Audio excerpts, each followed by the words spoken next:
I now call this regular meeting of Goose Creek CISD Board of Trustees to order on January 13th, 2025. The time is now 6:02. Mr. Campisi,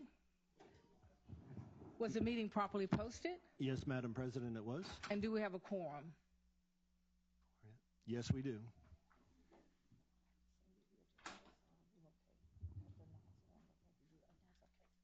Okay. Good evening, everyone, and Happy New Year. Your presence here this evening is much appreciated. We have a full house, so thank you guys, everyone who came tonight to join us. I would like to now move to opening exercise, and Karen Thomas, who's area director, will be the staff who will lead us in that. Thank you. Good evening, President Barat Tim, school board members, and Dr. O'Brien. The opening exercises for the January 13th, 2025 board meeting will be presented by students from E.F. Green Junior School. We will begin the opening ceremonies with the prayer led by Helen Barat Timms. Everybody please rise. Okay. Thank you. And those gentlemen with your hats, please remove them. And would you join me now? Heavenly Father, as we start the first meeting of this new year, I pray we all gather with open hearts and minds. I pray we continue to seek your guidance and wisdom in this meeting and all meetings throughout the year. In Jesus' name we pray. Amen. Amen. Our pledges this evening will be led by Nicosia da Costa and Jesus Pena IV.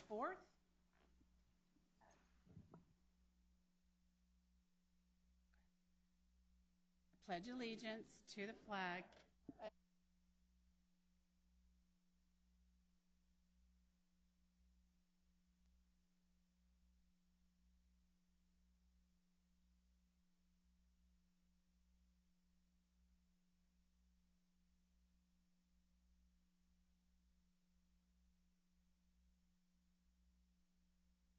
Thank you, and you may be seated.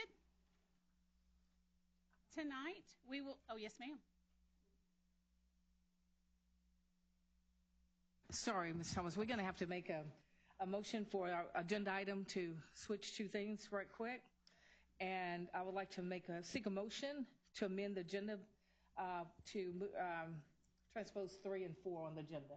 I'll make a motion to flip 3 and 4 on the agenda for tonight. I second that motion. Okay, motion was made by Ms. Guy and second by Mr. Martinez. All in favor? Raise your hand. Any opposed? No opposed. 6 approved. Thank you. Sorry. That's quite all right. Back to you, Ms. Thomas. Thank you. Tonight we will have the opportunity to enjoy E.F. Green's performance of the Star Spangled Banner in America the Beautiful. They'll be performed by students Sophia Rodriguez, Alondro Nunez, Ashlyn Alfred, Nevea Class, Noe Baeza, Jesus Pena IV, Isaac Santos, Roman Reyes, Natalie Blakesley, Nicosia da Costa, Willow Hayes, and Zoe Torres. The students are under the direction of music teacher Mr. Ryan Bro and principal Dr. Alicia Babin.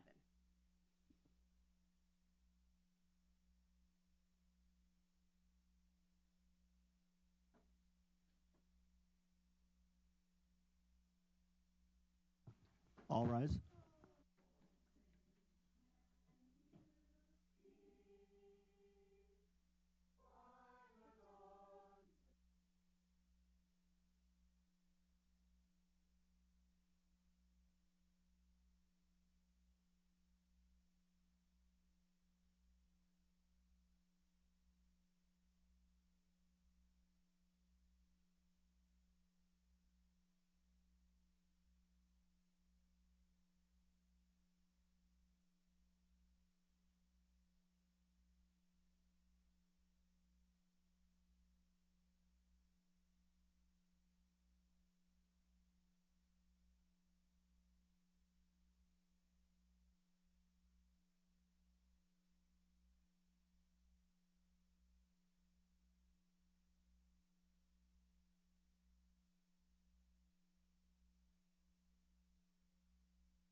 Great job, E.F. Green. Thank you so much.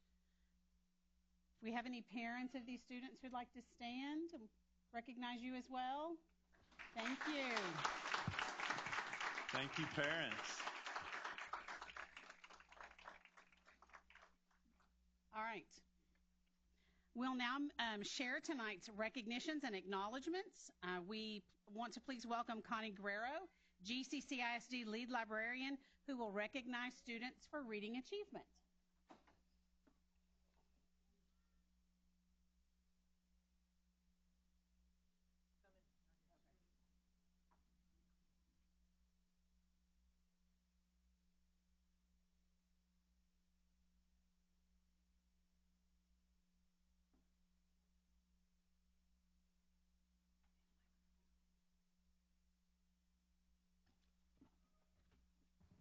For those of you standing, we did have a few seats just open up, so make your way on down to an open seat. So hey, Gary, some of the kids are out there because we told them to come out there, but some of them stayed in here. Okay. So good evening, board members, Goose Creek employees, staff, community. Thank you so much for coming tonight. We want to recognize some of our giant readers. This year we started a program entitled Beanstack, and the kids receive digital badges for the minutes that they're logging, so they're reading and logging minutes, and we call them giant readers. So tonight we would like to recognize some of our giant readers. Our first group that we would like to recognize are our silver giant readers. These are students that have read These are students who have read 2,500 minutes from October 1st until January the 3rd. So if my silver readers could please stand and be acknowledged. Oh, so we will.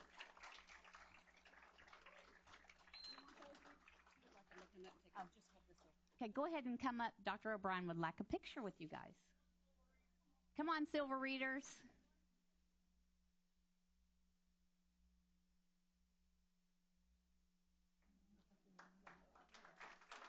The kids out there, I'll put them come out there and line them up. We're out of order.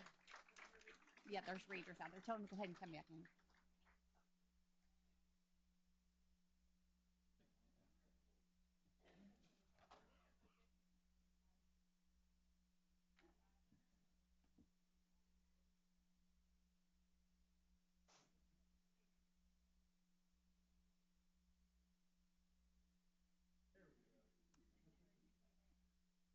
Any more silver readers?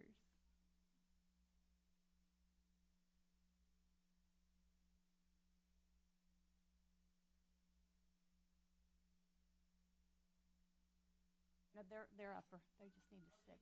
Those are not silver. Those are all of our silver.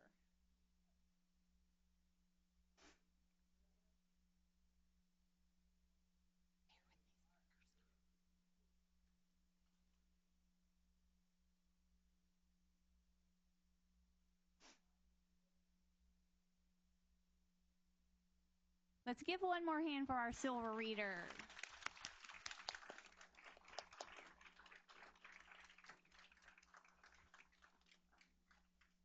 So our next group of readers have read and logged over 5,000 minutes. Right? So we're going to start that. I know it's amazing. So we're going to start with our Bowie Elementary kids, and that is Anaya Avianeta. So if you want to come up and get your certificate. Sure, that'd be great. Our next from Bowie Elementary is Philip Chilton.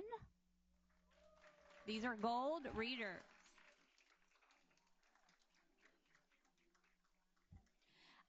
Our next is Nicodemus Hernandez.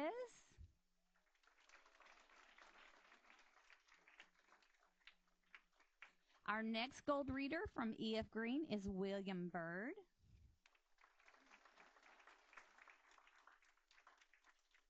Those are our gold readers. Let's give a hand for our gold readers. 5,000 minutes.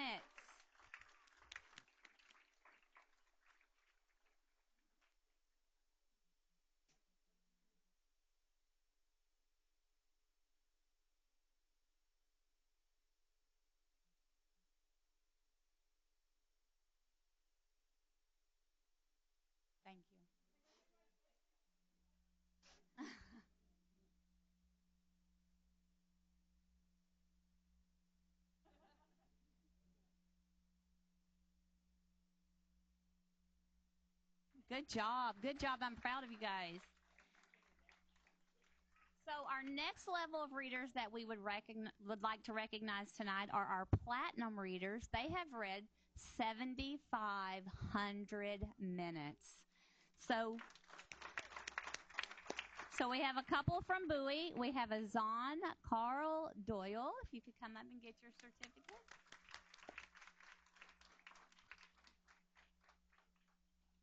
And Matthew Banda.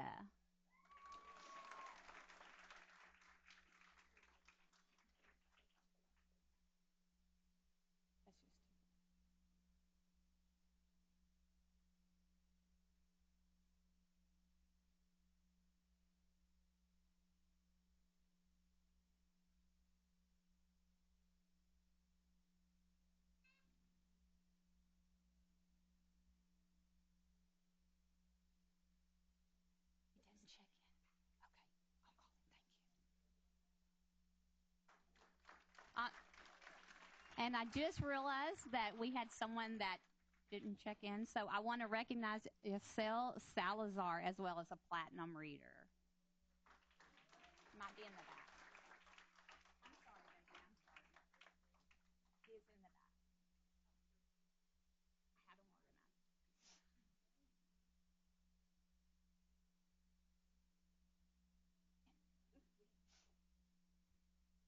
Okay, awesome. Okay, we're gonna go ahead and skip over a titanium reader. A titanium reader would have read 10,000 minutes already from October 1 to January 3rd. So these represent our first semester. So now I would like to introduce our big reader for the first semester. A diamond reader with 15,000 minutes is Aubrey McDaniel.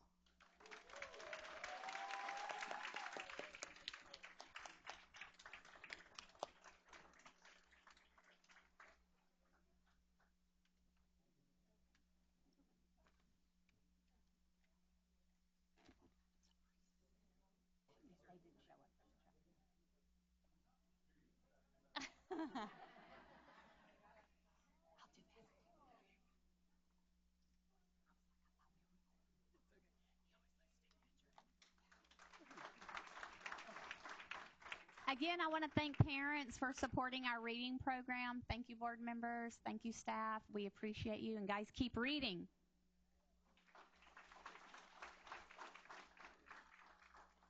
All right, thank you, Connie. Amanda Kennington, our Healthy Community School Coordinator, is here to share details about the Healthier Texas Community Challenge.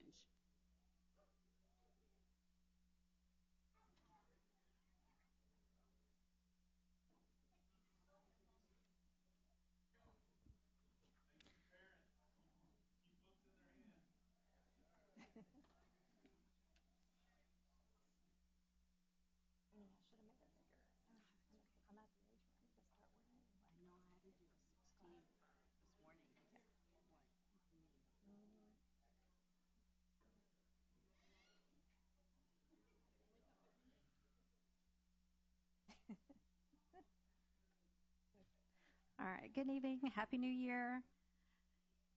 I'm Amanda Kennington, as she said, and joining me here at the podium is City of Baytown Councilmember Laura Alvarado. In the audience are representatives from Goose Creek School Health Advisory Council and our BWAL Baytown Program Manager Terrence Adams. BWAL Baytown, if you don't know, is a community-wide initiative of MD Anderson, sponsored by ExxonMobil, which strives to promote wellness and stop cancer before it starts. Our school district is one of the key organizations in our community that's leading the work and the goal to provide strategies that generate positive, long-lasting change in people's lives. We're here tonight to help you kickstart 2025 with healthy habits and wellness wins. We ask for your support of the school district's participation in the 2025 Healthier Texas Community Challenge, formerly known as It's Time Texas. The Community Challenge inspires individuals, employers, cities, and schools to unite and engage in healthy activities. Chronic diseases like diabetes and heart disease affect millions of Texans, but many of these conditions can be prevented through improved nutrition, increased physical activity, and community support. The Community Challenge motivates Texans to take action by making health accessible, enjoyable, and achievable. The challenge begins today and ends on March 9th.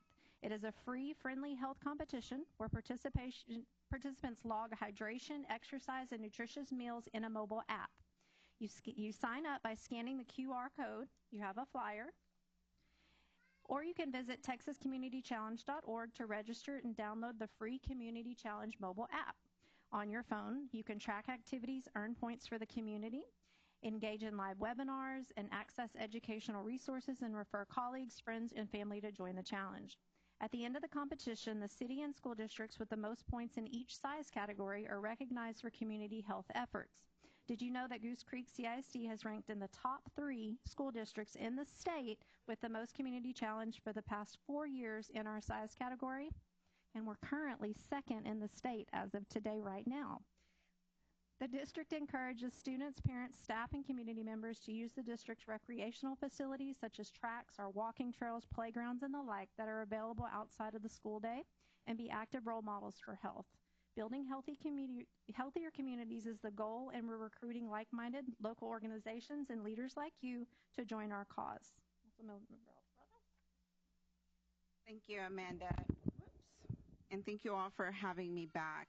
I'm happy to partner once again with Goose Creek ISD as we help promote the Be Well Baytown initiative to promote this community challenge. And so the city of Baytown last year was in 3rd place. We're a little behind y'all as Goose Creek, but we hope to do a lot better this year. And so the competition is on to see who will earn the top spot this year. Even more than a competition, this is about encouraging each other to lead healthier lives and build a stronger, more connected community. The city offers multiple opportunities to get out and get active. We have over 50 parks, 15 miles of trails, and countless ways to move. There's something for everyone at all ages. So once you download the Community Challenge app, you can use the Discover map to check in and earn points at the park and check where you stand on the leader.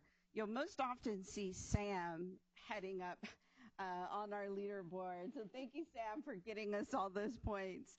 Now, the city does recognize that a healthy community is more united, productive, and prosperous, and that is why that we challenge and we spread the word and encourage the community members to participate and be health champions. So together, we are always stronger.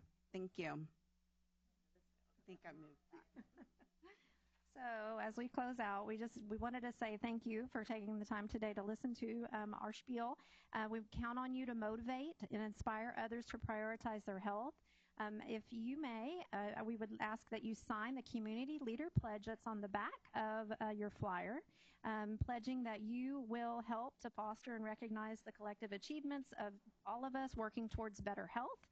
Once your pledge is signed, we'd ask if you would please come forward for a group photo and some jumping jacks, and a small gift of appreciation from Be Well Baytown.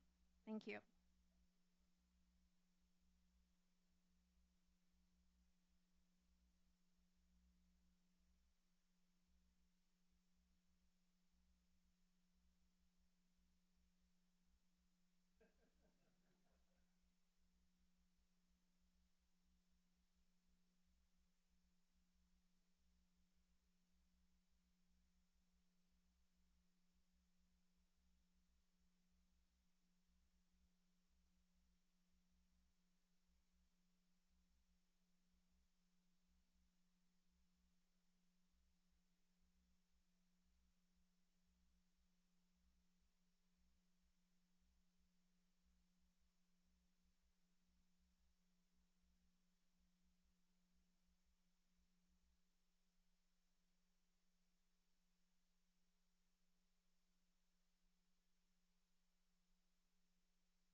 All right, we do look forward to joining thousands of Texans as we come together to make this our healthiest and most impactful year yet. Thank you, Amanda, and let's beat the city of Baytown. All right, each January, we have the privilege of honoring the dedicated individuals who selflessly serve our community as volunteers, our school board members. School Board Recognition Month offers a meaningful opportunity to express our gratitude for their critical role in guiding and supporting our school district and ensuring every student has access to a high-quality education. This year's theme, Leadership for Tomorrow's Texas, perfectly reflects the invaluable contributions of our trustees. Through their vision, expertise, and dedication, they help create impactful educational experiences and opportunities that prepare students for success in college, careers, and beyond. Over the past year, our district has achieved remarkable milestones that showcase our commitment to excellence and innovation. From maintaining competitive teacher pay to earning the Trusted Learning Environment seal for data security and safety, we've set new standards in education. Additionally, 6 of our schools have been recognized as Apple Distinguished Schools. 3 career academies have been celebrated as national models. Our P-TECH designated campus continues to grow, and Avid demonstration school status was accomplished, all of which contribute to the ongoing success of our students. Your dedication to state-of-the-art early learning academies and college and career readiness programs is transforming lives and shaping brighter futures. These achievements reflect the power of your leadership and determination to continuously improve our schools and strengthen our community. As we celebrate tonight, we are reminding of the profound impact your volunteer service has had on the more than 24,000 students in our district. The posters displayed in this room, thoughtfully created by our campuses, are small but heartfelt tokens of our immense gratitude. On behalf of our students, staff, and the entire community, we extend our deepest thanks for your leadership, service, and commitment to building a brighter future for tomorrow's Texas. Let us take this moment to applaud our school board members for the extraordinary work they do every day.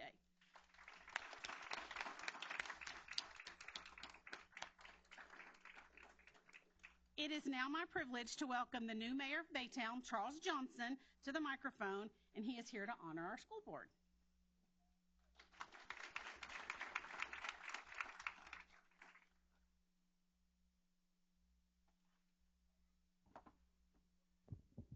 How are you all feeling tonight? Proclamation City of Baytown, Goose Creek CISD Board Appreciation Month. Whereas the mission of public schools is to meet educational needs of all children and to empower them to become competent, productive contributors to a democratic society and an ever-changing world, and whereas local school board members are elected by their community members to do what's best for the students, and whereas local school board members work closely with parents, educational professionals, and community members to create the educational vision we want for our students, and whereas local school board members are responsible for ensuring the structure that provides a solid foundation for our school system, and whereas local school board members are strong advocates for public education and responsible for communicating the needs of the school district to the public and the public's expectations to the district. Now, therefore, I, Charles Johnson, Mayor of Baytown, do hereby declare my appreciation to the members of the Goose Creek CISD Board and proclaim January 2025 as School Board Recognition Month. I urge all citizens to join me in recognizing the dedication and hard work of local school board members and in working with them to mold an education system that meets the needs of both today's and tomorrow's children. In official recognition whereof, I hereby fix my signature this 13th day of January 25th.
Would you please welcome Gretchen Knowles from Precinct 2 County Commissioner Adrian Garcia's office, who is also here to recognize the contributions of our board.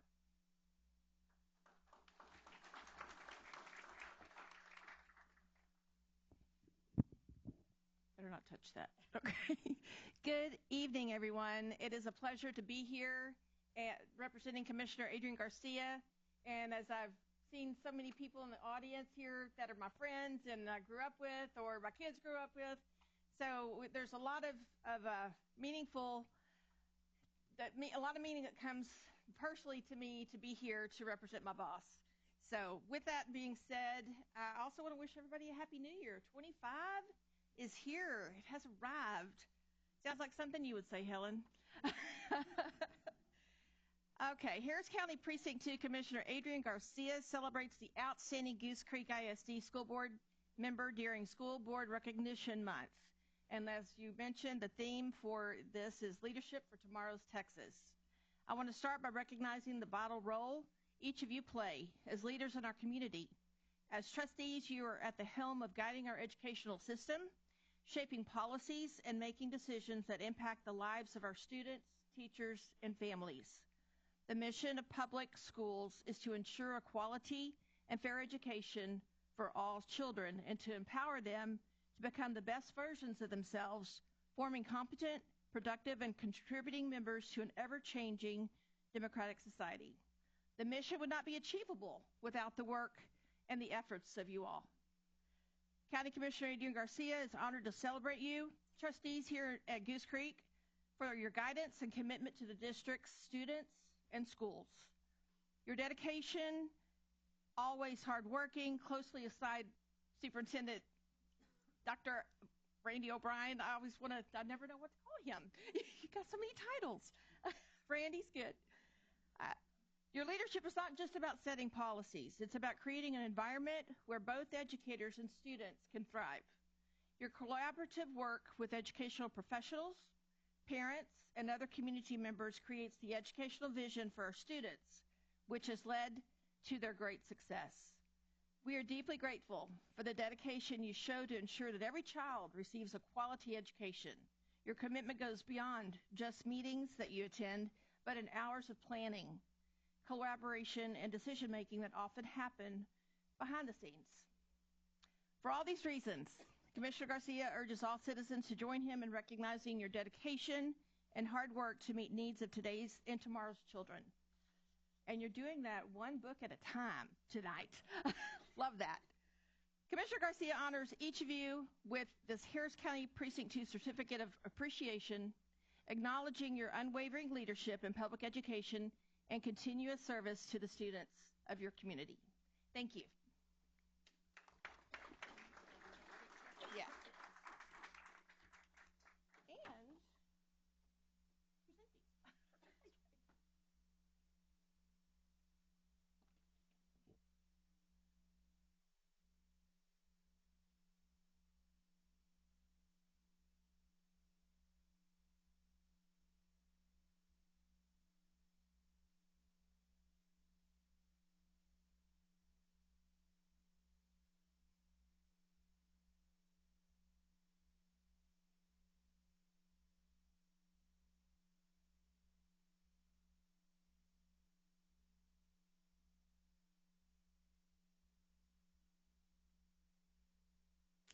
All right, don't leave yet. Not quite. I also want to welcome Lawrence Bell from Precinct 3 Commissioner Tom Ramsey's office, who is also here to acknowledge the work of our school board this evening. What's your name? Oh, Miss Thomas. Miss Thomas, she stole my thunder because this is the first meeting of the year, correct? And I was going to give you the trustees a pop quiz. So since you already know the answer, who's the commissioner of Harris County Precinct 3? Hey, you all pass. Okay. Again, my name is Lawrence Bell, and on behalf of Commissioner Tom Ramsey, he congratulates and recognizes the trustees of the Goose Creek ISD Board of Trustees. Your unwavering commitment to foster the educational experience for students in our community is truly making the district a great place to live and learn. Thank you for so generously giving your time and talent to the board as you serve the faculty, students, and families of the district. We wish you continued success in Harris County Precinct 3. Thank you. Shouldn't have touched that.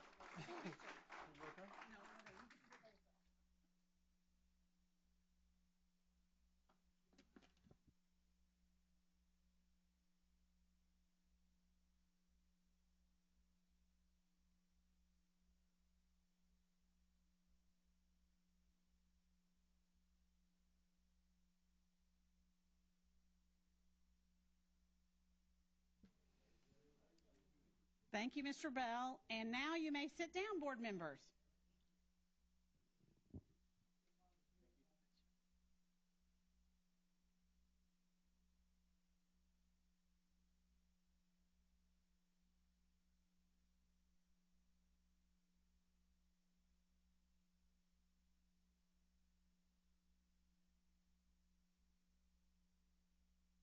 All right, Goose Creek CISD would like to further honor the Board of Trustees for their dedication and support of our students, staff, and administration by placing a book in each school in honor of our board members. Some examples of the books being placed in libraries include Clark Elementary, The 13-Story Treehouse by Terry Denton, at Cedar Bayou Junior High, Jawbreaker by Christina Wyman, and at Robert E. Lee, We Are All So Good at Smiling by Amber McBride. Board members, you have a complete listing of all of the books donated in your honor in your packet. We extend our heartfelt gratitude to our board members for their unwavering dedication to Goose Creek CISD and their steadfast commitment to providing leadership for tomorrow's Texas throughout the year. Please join us one more time in giving our Board of Trustees another well-deserved round of applause. This ends our recognition and acknowledgement portion, and I'll turn the meeting back over to President Barat-Timms. Thank you, Ms. Thomas. Very good job. And thank you for your leadership here, too. Now we will move to our next item on the agenda, which will go back to our public hearing. I'm going to yield to our superintendent now. Yes, the public hearing this evening is the 23-24 Texas Academic Performance Report, otherwise known as TAPER. Mr. Husband and Ms. Jackson will be the presenters this evening.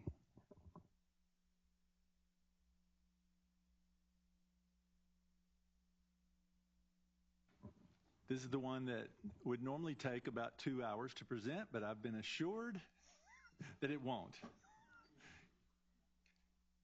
Kendall, you're not in jeopardy, I don't think, just yet. No pressure here. Good evening, President Barat-Timms, Dr. O'Brien, and board members. Mr. Husband and I are here to present the 23-24 TAPER report that was just released less than a month ago. And so we'll go over that data, but I'm hoping that we will be able to answer some questions in the next, or the superintendent update following this, because this is all data that was last year, and then we're going to talk about the current data this year. So I think it'll be a real informative presentation for you.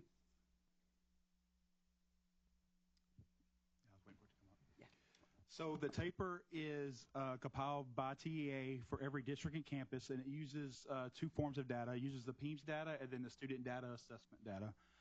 It is published in the form of a PDF for each campus and each district. It does include performance data disaggregated by groups. It also provides extensive information on school and district staff programs and student demographics, things like that. The entirety of the PDF TAPER will be uploaded to the district website after tonight's presentation for the district and also for each campus.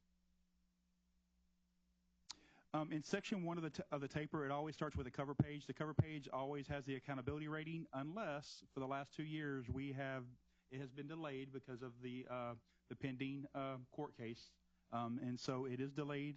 Also, the 23-24 and the 22-23 distinction designations are also delayed because of the ratings. Our accreditation status for the 23-24 school year is delayed, but we did have an accreditation status for 22-23, and we were accredited.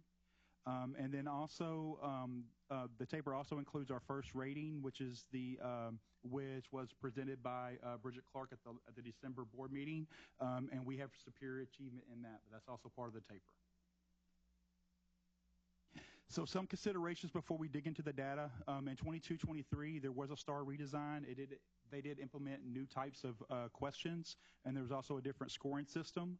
Writing was assessed in grades 3 through 10, which was different because it used to be assessed in high school only. That resulted in a 100% increase in tested TEKS in grades 3 through 8 reading. And then also there was a human scoring element of the constructed responses for science, social studies, and ELAR. In 23-24, that kind of changed a little bit. There was some hybrid scoring of constructive responses in the science, social studies, and ELA. And then TA also aligned dyslexia with federal guidance to increase our SPED numbers, which impacted our domain 3 and those things as well. Okay. So as we dig into the data, I lumped these specifically so y'all can understand that each campus is rated by all students. So it is, we'll go 3 through 5 for elementary first. So on 3 through 5 ELA, you can see that we are about 6 or 7% below the state and the region for that group. For math, we are actually about 10% below the region and the state. And in science, we were about 4% above the state and the region. But overall, we're about 4% below the state and region. So even though we know we have some concerns there, we know exactly where that point is, and it should be ELA and math.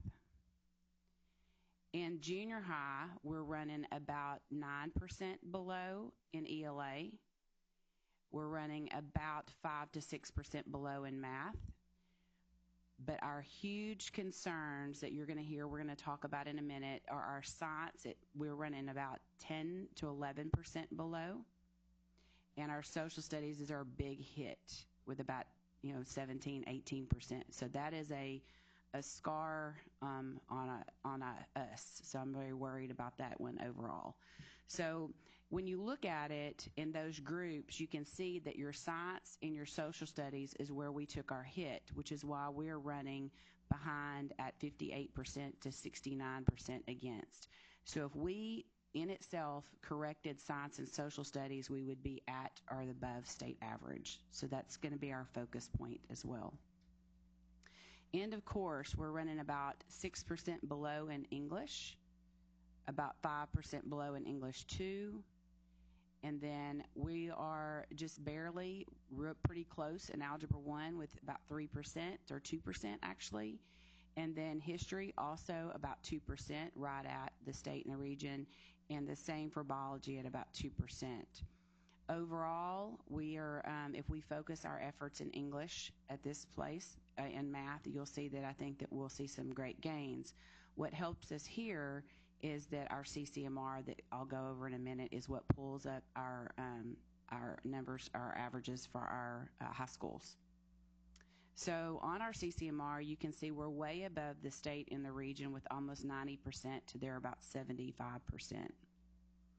In our college-ready graduates, which is really about the students and how they perform on SAT, ACT, and TSIA, we're running much higher than the state and the region there as well. And then our post-secondary readiness indicators are about our dual credit completion, our TSIA completion, and our associate's degree. And we're also above the state and the region. I would like to add that there's a new House Bill 8 that passed that I've been working with the Gates Foundation and found out a little tidbit of information I wanted to share here. But any of our students that complete 15 hours of dual credit, the Lee College would get a actual bonus incentive of $3,500 for that student. And then the students that get associate's degrees, they also get another incentive of $3,500.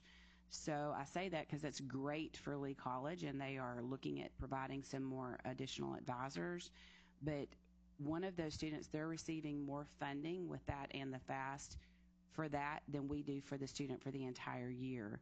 So I'm hoping that maybe our state TA will notice something about this. There's some proposed legislation because I think that the school district should also be rewarded for those students who complete that amount of dual credit. So just FYI. Attendance, we're also above the state in the region in our attendance, or excuse me, not my attendance, our graduation, our dropout, but we're right at the state in our attendance. So that was good because at one point we were not doing that well.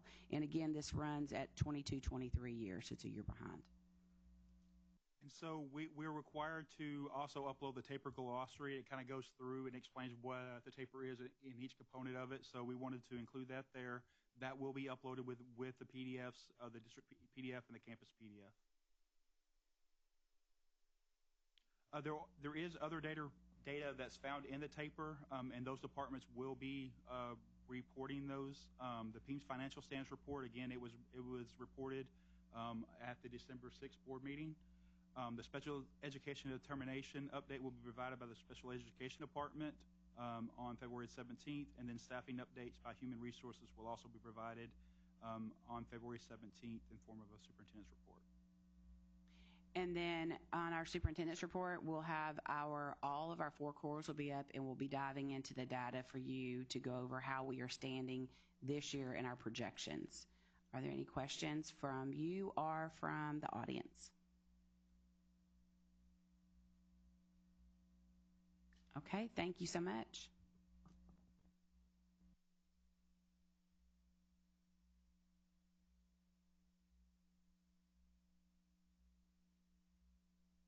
Thank you both for the presentation. Now we will move to citizen participation on our agenda. Do we have any? Naomi, before I read all this?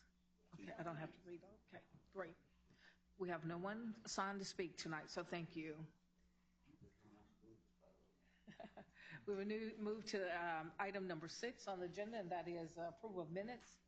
The minutes for the last regular board meeting on December 9th, 2024 was provided to each member of the board. And do I have a motion? So moved. Thank you. I'll second. And a second. Thank you. Do we have any discussion? Any changes, anyone? Okay. There being no further discussion, all in favor, please raise your hand. 4, 5, 6, 7. Okay. And no opposed, so motion carries. Thank you. Now we will move to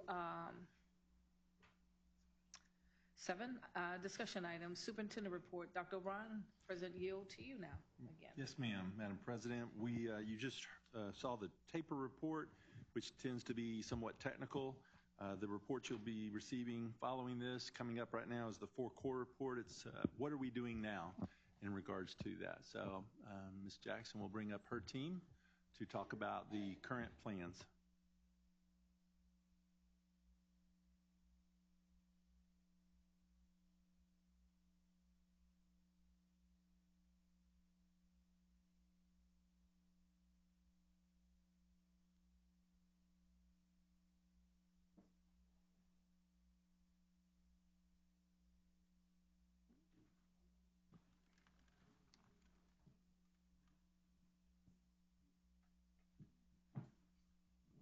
Okay, good evening again. Y'all didn't get enough of me a while ago, so we're back with the whole crew this time. So we will start just by going through, and I want to introduce our team with Olivia Callahan here, our Director of Elementary, Norma Martinez, Director of Secondary, and Sarah Flushy is our English guru, Faith Longoria is our Social Studies guru, Christy Lackey is our Early Childhood guru. There was an issue that happened, a family issue with Kevin Robleski, so he's not able to be with us. And Angela Cornelius is on her way, our math person. So we'll go ahead and start. I'll turn it over to Olivia Callahan. Good evening again. So I am going to start by taking you guys back. This is a slide that I shared with you all back in September Remember, we were talking about the instructional materials review approval process. So if you guys will concentrate on where it says Fall 2024, at the last meeting we talked about those two products, which would be Amplify and Eureka, and those are being piloted in the district currently at a couple of campuses. So now we're going to move over to spring 2025, and so this is where we start talking about the HQIM, which are those highly quality instructional materials. So I'm going to, on the next page, the next slide, I'm going to walk you guys through a timeline. And so the timeline as it relates to Amplify and Eureka, the state rebranded it, and it's called Bluebonnet Learning. Okay, so that's what I'm going to walk you guys through the process of where we are and how we're going to get to where we need to go. So today is January 13th, and we're going to I'm sharing the updated timeline with you all. On January the 17th is where we're going to have a survey that goes out to get communicate with our stakeholders, and we're going to have the TA links to that HQIM, which would be Bluebonnet Learning. So that's where we're taking the time to get their feedback. So we will open that window up from the 17th through the 24th. We will share it with the community, administrators, campus staff, and of course our parents. January the 30th is when we will have our local IMRA committee, and we're going to prioritize the comments, feedback, and that's where we're taking the time. We will be over at the technology building from 4 to 6, and we are inviting our instructional leadership committee. Oh, did I not? Okay, the instructional materials review approval, that's, if we want to go back, that's where I talked to you guys back in September, how we used to have a proclamation, and now we've moved from that, and so we have the process where the state has given us products, OER and HQIMs for us to look at, okay? So on January the 30th, where we'll have our local IMRA committee prioritized meeting, we'll be over at the technology building from 4 to 6, and we are inviting teachers, TLCs, principals, assistant principals, as well as the school board to come out. And that's where we're going to take the opportunity to walk everyone through what the product looks like. We'll have the links. We're going to have a structure. We're going to have protocols so everyone can have an opportunity to look at the materials. February the 17th, that's where we'll take those findings that we get and from the committee, and then we will make adjustments, and then we'll come back at that board meeting and share those adjustments with you guys. It'll be 4 to 6, and you guys will get an invitation. But it'll be 4 to 6, and it's at the technology building because that's where we have the computers, and then everybody will be able to go in and look at it. February the 28th, when we'll come back, we'll go and we'll work on aligning the K-5 instructional minutes for ELA and math. So keep in mind the HQIM is not just for language arts. Bluebonnet Learning encompasses math and reading language arts. Okay. March, where we will work on our implementation plan, where we will have interdepartmental collaboration. That's where we're going to work with special ed. We're working with bilingual as well. And so we'll work with all the departments for collaboration. We'll start working on procuring our resources. Math will procure their manipulative kits, anything that we need to help us be successful rolling out the HQIM. We'll have the opportunity to look at those materials at that time. Internalization resource. So the big thing with the HQIM is where teachers have the opportunity to internalize the lessons. So they no longer have to write lesson plans. The lessons have already been prepared for them, but the key to that is that they have to actually internalize, and that's where the autonomy comes in. When they have the time to internalize the lessons, then they have the autonomy to build in whatever supports they need for those students. We will have a monitoring system where we collect the data collection and grading guidelines. So currently we create CUAs, but with Bluebonnet Learning, they have assessments. I think it's every 2 units. So those are some things that we will have to change. So we will have to create those assessments, what they are already created. So we'll have to revamp how we're currently assessing our kiddos. We have coordination with the grants. We have LASSO, which over there is the Learning Acceleration Support Opportunities. So we have applied for Cycle 3.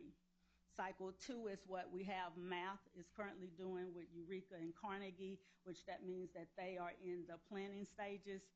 Next year, Cycle 3, if we are recipients of that grant, then Language Arts will be working with it for implementation and planning.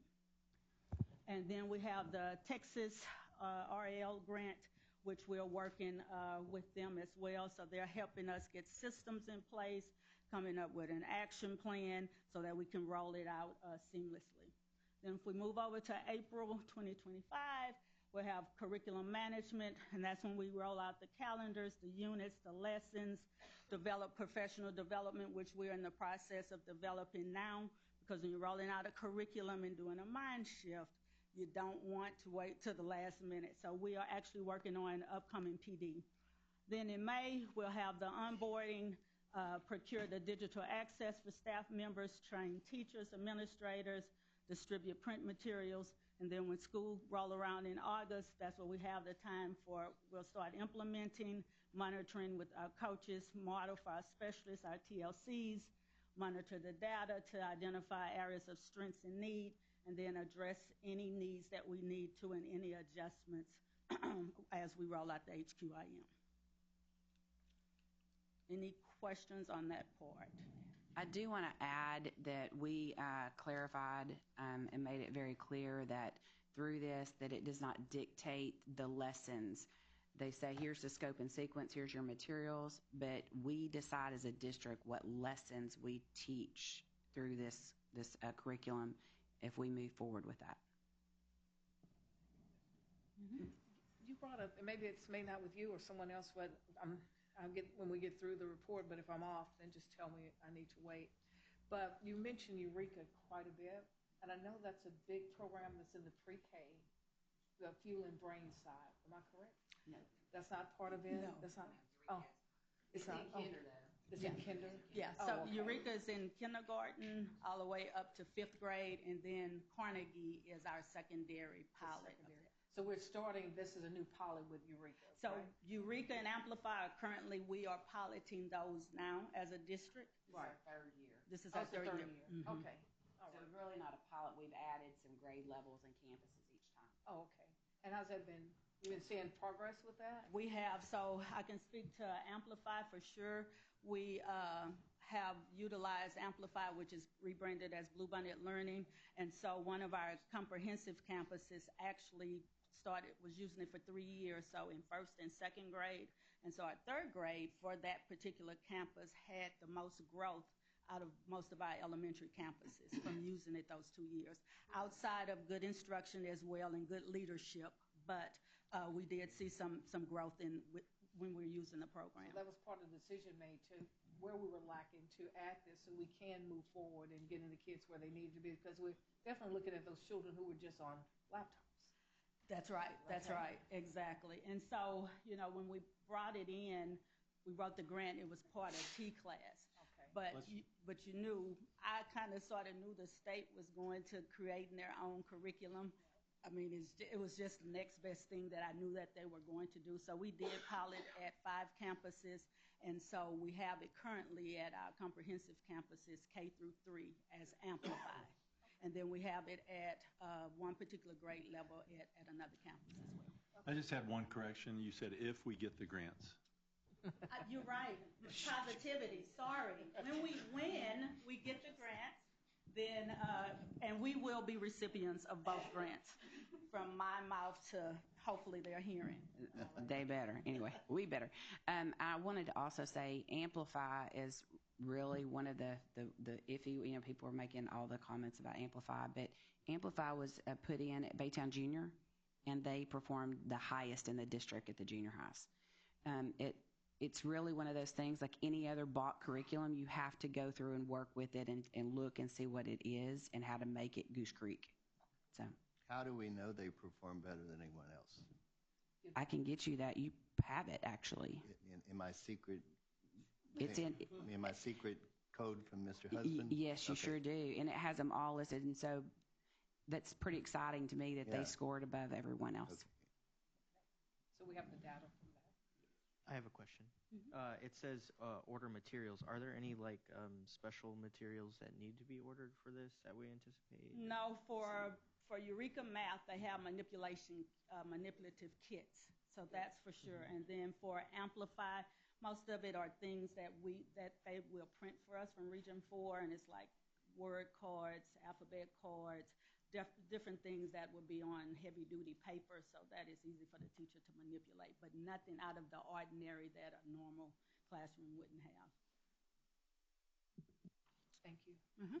All right, and so the next one, Map Your Journey, is the elementary focus.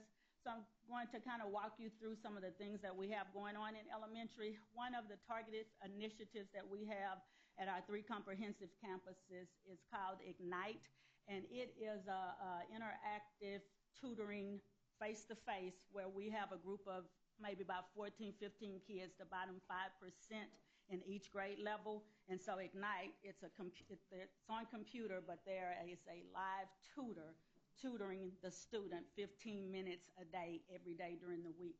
And so we're having great gains from that, and we actually have a showcase January the 21st. It starts at 9 o'clock. If any of you would be interested, I can make sure you get an invitation. And so they're going to come out and talk about the growth that they're seeing and how we can, and the next steps. The next thing I have is K1 Phonics Focus. We're totally focused on phonics. We wrote a couple of grants. We have some phonics hand-to-mind kits going on, and so we're making sure that our teachers are focused on that. We added MAP in kindergarten. Remember, in kindergarten, we always had CLI engaged, which we still do, but we also added kindergarten so that we could have that through line from kindergarten all the way up to 5th grade. Texas Instructional Leadership and Effective School Framework. Those 2 initiatives are at our comprehensive campuses, and in a nutshell, it's to help principals become better instructional leaders so that their teachers become better leaders in the classroom. So then if you go over to job-embedded PD learning walks, we have if so, then walks in elementary. We do it at least twice a month, and so that's where we have 3 campuses, and all the TLCs from those campuses walk each other campus, and we have mapped it in with the principals' CAP plans. They have an action plan that they have to address, and so when we go, that's what we focus on, what those principals want us to look at, and then we leave them with some action steps. Texas Reading Academy, I know you guys have heard about the Reading Academy, and so it is still around, and actually the good thing is, people ask, well, what's the point of the Reading Academy? Well, it actually ties into Bluebonnet Learning, because we've done all that learning, and Bluebonnet Learning is based off of the science of teaching reading. LASSO Cycle 2 grant, which is what we have currently with math for Eureka Math. Instructional coaching, we meet with them twice a month. We train them on coaching, and then the content gets to work with them. Funding and partners, TA, LASSO, the grant that we will receive. Cycle 3 for strong foundations. We're working with the Moody Foundation for Texas Read, Texas Lead, and they are actually helping us with structures, action plan, getting systems in place so when we do roll out the HQIM, which is structured literature, that we have some tools in our toolbox. The other, I wrote a proposal to ExxonMobil to help fund our after-hours PD, or to at least give us some motivation for the teachers. And so I actually got a grant, got a proposal. They end up giving us about $15,000. And what we will use that for is gas cards to motivate to give to teachers when they come out to after-hour PD. And then the last one is Region 4 is our TRA grant, which ties back into our comprehensive campuses. They come out once a month, and we walk classrooms, and we're actually focusing on the gradual release model. So we have a lot of grants, a lot of different things going on, but we have not lost focus of sight that at the end of the day, it's all about making sure our kids are reading on grade level. I want to commend you before you turn the page. Below the picture there, you have the acronym spelling chart for those of us that might not speak guru. Because once you get up here and you start talking and you say lasso, TXRL, everybody's like, huh, what? So, yes, you have it. We appreciate that. Thank you. And I want to commend Dr. Thank you for O'Brien as pointing that well out. because we have been spread. And so while we were working with the Gates Foundation, he stepped in and served as the head of CNI. So he's working side by side with Sarah, and we're just really excited about how to give him some kudos. I don't know for if that. the gurus would agree with you, but I You was were there. I'm going to turn it over. Oh, do you have a question? I was saying thank you for the overview of especially the acronym. And you'll see Yes. those acronyms on every slide that we do have any acronym on, just so that you have that for your consideration. Yes. You're welcome. And this will be a new district-wide standard for presentations for the board. Yeah. Did y'all hear that, SPED? That's kind of like a formal request. Okay. So after reviewing our taper report, we wanted to make sure that we tied in our considerations for this year. Are you going to go over the consideration? Okay. So we do have some new science teaks, and there's a new focus on a three-dimensional learning, and we wanted to kind of explain that. It's what we assume that classrooms are doing, but it's a little bit more dictated now. And so the new science teaks do require students to explore, examine, and then explain why things are happening in their world. And so this is mainly for scientists to kind of show us how they're designing solutions to our everyday problems and tying in that real world connection to science. We have our new instructional materials, which you guys approved, you reviewed and approved last early spring. And so we adopted those. We started using those this year. I'm just giving you an update on that. And then we have the state giving us some new math item types this year for 3 through 5. They are field tested, which means we wouldn't necessarily know whether or not they count towards the grade. So we teach the students to take those items as they would any other, but we're not altogether sure which ones are the ones that are going to count and which ones are the ones that don't count. It's a bit of a disadvantage for our kiddos.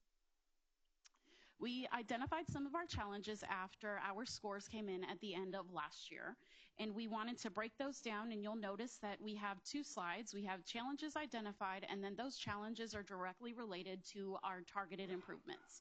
So I'm going to read through the challenges and then kind of explain what our thought process was, and in the next slide, how we're addressing those challenges. So our first one was about campus administrators. So when we spoke to our campus administrators, we found that with the ever-changing TEKS, because every so often our TEKS change, and then knowing that many of our campus administrators have been out of the classroom a minute, we wanted to make sure that they understood what does it look like. We found that a lot of them didn't necessarily know what kind of material or how the questions were being asked for their particular content.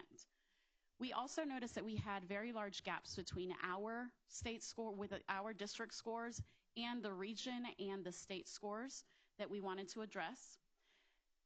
I know you guys heard about our writing scores. We did notice, and we tried to, and Sarah's going to explain that a little bit deeper, but we saw that we had a greater number of zeros this year, as did most in the state, with AI now grading those. But just to pinpoint that before, in order to get a point or receive some kind of credit, they could just restate the prompt. Now that's not enough, right? And so before it was if you didn't write anything or if it was completely off topic, then you would get a 0. Now there are actually 9 different ways for them to get a 0. And so they're kind of honing in and making it a little bit more difficult to receive credit on any constructed responses. And then, just like many districts around the state, we do have those new and inexperienced staff members, and then we are using a few adjunct and non-certified staff. So because of those challenges that we identified, we decided to take them head on, and we have some targeted improvements for this year. And this is kind of what we've been working on first semester and then reevaluating now mid-semester. So our admin PLC was completely restructured, and to explain that a little bit, now our administrators come in and receive specific training on what to look for in each of their content areas. So each one of our 4 core directors and specialists train the principals, then the assistant principals, the teaching and learning coaches on specific vocabulary, activities, anchor charts, anything that they feel like if you went into a classroom and you didn't know anything about chemistry, what should you be looking at? And so they're going in there and kind of helping. Our experts are sharing their knowledge with the campus administrators to make sure that they understand what's good in teaching and what's not good teaching in specifics with those content areas. Mm-hmm. And I want to say tomorrow is our principal PLC, so anytime you get to want to do something different, it's really fun because they actually have to teach a lesson in their students. So the principals are a student doing a 5th grade science lesson to see what rigor and where that's at. It's entertaining, to say the least, so if you get bored tomorrow, feel free to stop by. So are you smarter than a 5th grader? Is that, I've heard of that somewhere. We basically do Are You Smarter Than a 5th Grader every single month. And so we come in and the elementary receive, it's a rotation between the 4 core. And so the elementary principals receive that training, the APs receive that training, and then they rotate. And then the 4 core goes to junior high, and then they go to high school. And so they're receiving content specific, grade level specific area information so that they know exactly what to walk into and look for. They're also provided a data sheet, or some of our content areas do a newsletter, and it'll have the specific questions, anchor charts, activities that they should be seeing in their classroom, so that when you walk into Mr. Clem's chemistry classroom, you're going to see the same thing that you would see in Miss Guy's chemistry classroom, so that we're able to make those decisions as administrators and not going in having to be a content expert, which we know that our principals are great building leaders. They're just not necessarily content experts of every single content that we're responsible for. We're also working on a particular emphasis. If you know a little bit about accountability, it's not good enough to just be approaches and passing anymore. And so we're really focusing on those meets and master scores. So those kiddos who could be doing just a little bit better, we're focusing on their year's growth. So making sure that even if they're passing, we want to get them even further along and growing in their capacity as well. We've started, is it tape? Our writing across curriculum areas. We're laughing because it took us a little while to decide on one writing rubric for all content areas. So when you go into one math class, when you go into a science class, when you go into a social studies class, they're all learning the same thing, so that they're not learning one thing in English and then having to erase it, for the next period, or going to a different teacher. It's going to be consistent throughout the district. And then we're showing the teachers, what does it look like to receive a 0? Showing them so that they can understand, hey, this looks kind of pretty good, or it did last year, and showing them what it would score now, and taking those scores and recalibrating throughout our district during our PLCs so that the teachers understand that as well. We're taking a little bit more time in making sure that our teachers understand this could get a 3, or maybe I would give it a 3, but then Sarah's my content expert, and she'd say, I wouldn't even give that a 0, making sure that we're all on the same page. And then, of course, building capacity in our staff, because just like any other district, we do face the teacher shortage, and we have to love and really support our baby teachers and our non-certified staff, and still hold them accountable so that our students receive that high-quality instruction that we so want for them. We have built in, as mentioned, with our grants and extra support, but we do have after-hours PD. We have a behavior roadshow, because we did find, for those of you that have been in the classroom, that teaching, you can be the best teacher in the world, but if you can't control the children and have them listening to you, then it really doesn't matter the content that you're willing to put forward. So we do have a classroom management roadshow going on. And then our specialists are available to go to the campuses now to make those presentations, those modeling for those specific content areas that we have targeted in our instruction improvements. Sure. Norma, on that, when you were talking more about where the connection of reading and writing and what we're doing for our kids, how much of the writing is actually, like, we all taking notes here. We're writing, actually writing. And I know the kids are doing a lot of work on laptops. So are we, because the reason why I'm asking this question, because I have a neighbor that tutors a lot of kids from our district. And one of the things that she said is that we need to find a connection for reading and writing that puts scratch paper to use for us to show thinking with reading, because that's part of the test. And I said, so, because I see even with my own grandchildren, it's just everything's done in their Google Classroom and all that. But how are we going to do that? How are we going to create a strategy for that we can see more of the kids putting pen to paper?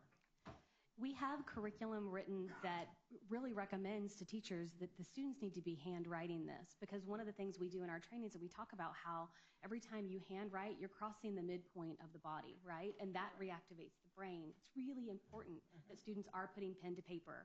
And a lot of people say that students should only practice like they play. Well, they play digitally now. They type their essays. Right. But typing doesn't require you to cross that midpoint. Right. So it's really a big training piece for us, and it is in our written curriculum materials. And then, of course, moving forward, it is part of Bluebonnet Learning in their curriculum pacing guides. It prescribes for them to go in and have students handwrite as well.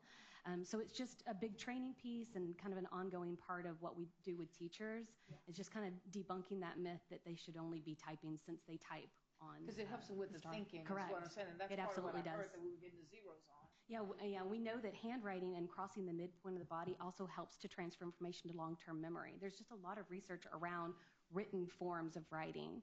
And again, it's just a big training piece, making sure our curriculum materials expect that handwriting. And then also finding that balance and acknowledging they do need to type. That is something they have to be aware of. If you have ever read a lot of typed student essays for third grade, it's an ocean of lowercase, because some kids just don't know how to operate the shift and caps keys. And those are things that we have to acknowledge as well. And so it's the balance. That's a great observation, though. Yeah. Thank you to your neighbor. I will tell her that. Thank you. But yeah, I just wanted us to make sure that there's some things that we can put in practice that we need to get from those. Because Dr. Bryan had presented that to us as board members in a couple of our meetings of that scoring. And what had happened, just you put this instead, and last year you were able to put this, and this year's a difference. So they're changing, we have to change. Okay. Thank you for your information. Appreciate it. So I want to share a little bit. In September, I shared with you about our early learning academies and the closing of the achievement gap before it begins that we're working on, and some of that good news. So I wanted to share our updated data. Our students took their MOY. They were given their MOY assessment by the teacher scoring. At the beginning of the year, we had an overall brain score for pre-K of 36%, and in December, that went up to 79%, which is great growth. I also want to share with you, though, that that's growth over the time also. Last year, we only scored 75% at our middle of the year, and at the previous year, we only scored 70%. So our teachers are getting even better with our students on their instruction with them in our early learning academies. This month, our students will also be taking the CLI, which is Children's Learning Initiative, Children's Learning Institute, the Circle Assessment, which measures key developmental skills that they need. And then we do that 3 times a year. So they'll do their middle of the year, their MOY scores. And then a little tidbit of other good news. Of the 50% of the students that qualified for Kindergarten Gate came from our pre-K program. So kind of another bit of exciting things about our early learning academies. Almost 50% of the students that qualified for Kindergarten Gate attended our pre-K. GATE being another acronym. Thank you.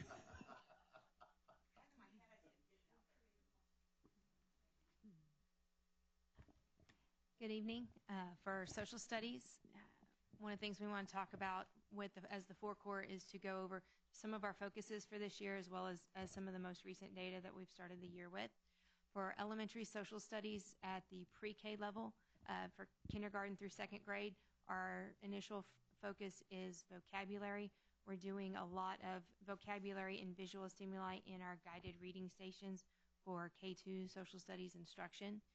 At the 3rd through 5th grade level, we do a lot of accountable talk and student writing.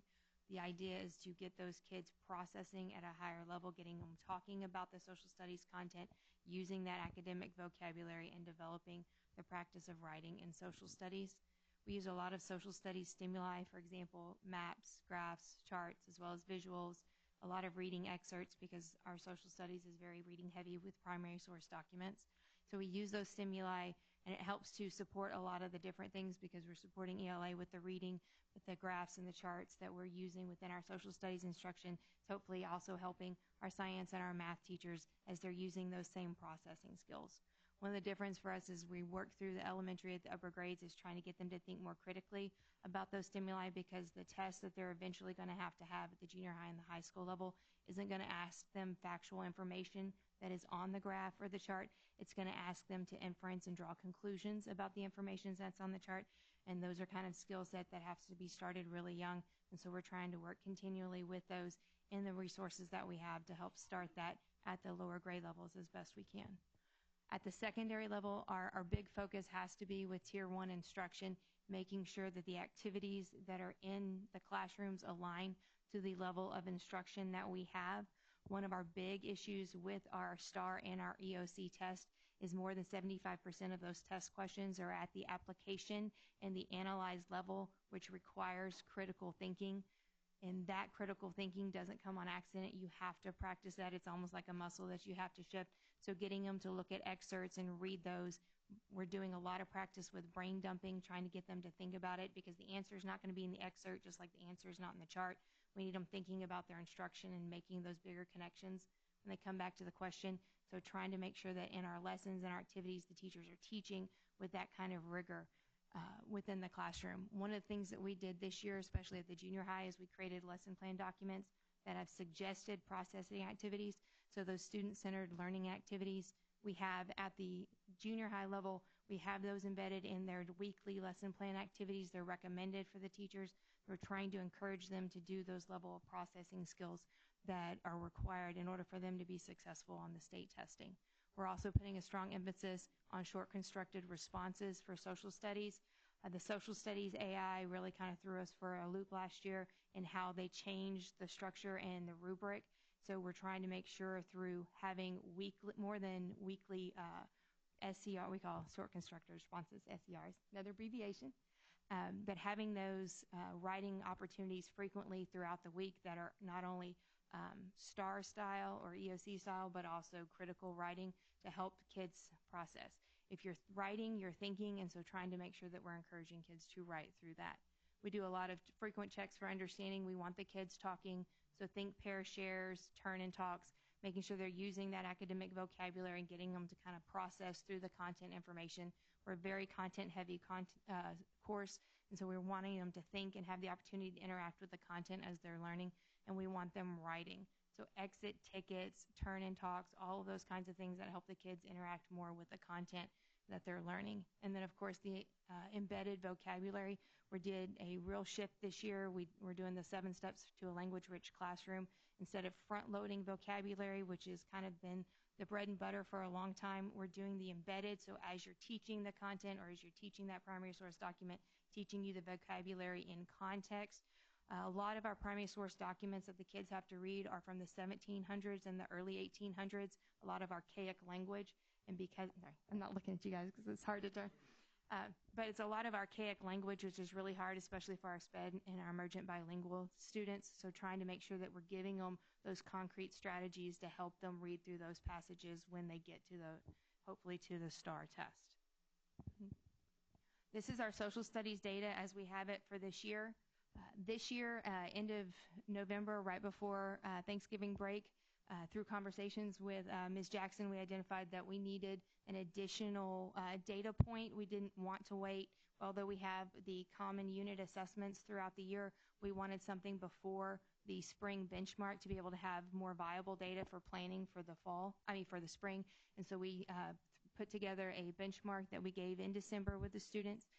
It was right there at the very end of the regular unit instruction, so very little review was done in preparation for this, so the data is very raw, but it gives us a really overarching idea of what concepts the students actually walked away with, what level of understanding do they have on these particular concepts. So we're using those to plan our spring instruction, targeting spiral back days in every single unit in which we're making the content connections from all the fall content to the spring content and trying to. Yes. Yes, my teachers have this data. Oh, okay, good. Yeah, we gave this test right before that last week of December. So during the PLCs that last week of December, me and my two teammates were in the PLCs going over this data with the teachers before they left for Christmas. And then, so we are at 51% for the approaches. It's not the level that we want to be at, but it is a starting point for us to be able to build to the more complexity of the instruction. One of the things, when you look at the 11th grade data, we had growth from last year. When you look at this data, it is important to realize that all of our dual credit kids, all of our AP kids are not in that data. So those are going to be increasing scores that we will see when we get to later in the year on the actual benchmark and on the EOC, and that has traditionally increased our approaches, meets, and masters across the board at all levels.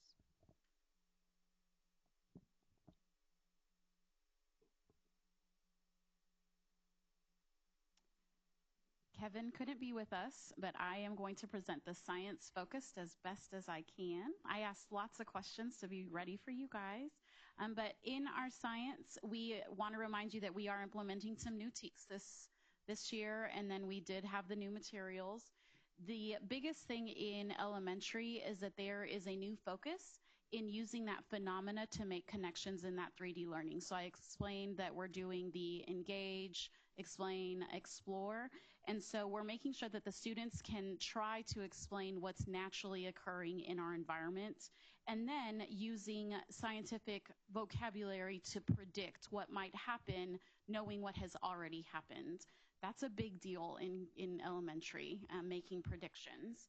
We are using the scientific and engineering practices, our SEPs, and so those are 8 different practices that we use in order to build that knowledge. And so what do scientists do in order to find out what they know? So think the scientific process, but just kind of a lot bigger, expanded. So we ask questions, we elaborate our thinking, we evaluate any information that we receive, we draw conclusions, so on and so forth. We are obviously using our content, or our TEKS, our Texas Essential Knowledge and Skills, but we are also using recurring themes and concepts, and just like Sarah mentioned, where we're trying to integrate more writing, we're also trying to connect all of these real-world pieces into science across our different curriculums. So making sure that we're using scientific language to explain something that might be happening in social studies or in history. You have those. In the secondary, we're still using the same ideas, but on a different scale, just because our content is a little bit obviously different. But if you know science, then we build on scaffold just like we do in all of the content areas.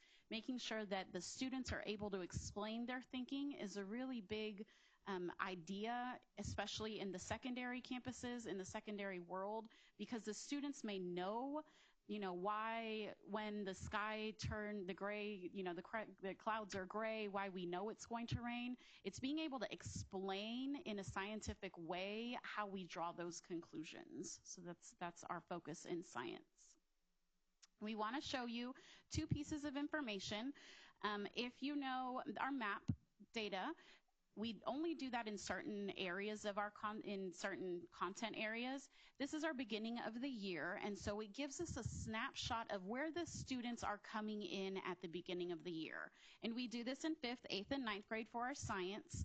And so we wanted to make sure, where are they? Because then we need to know how far we need to grow for the end of the year STAR or the EOC for biology. We wanted you to be aware that our students at the beginning of this year came in just a little bit further down the hill, that we need to push them up for the STAR. But I think you'll be pleasantly surprised with our next slide, which shows our current data.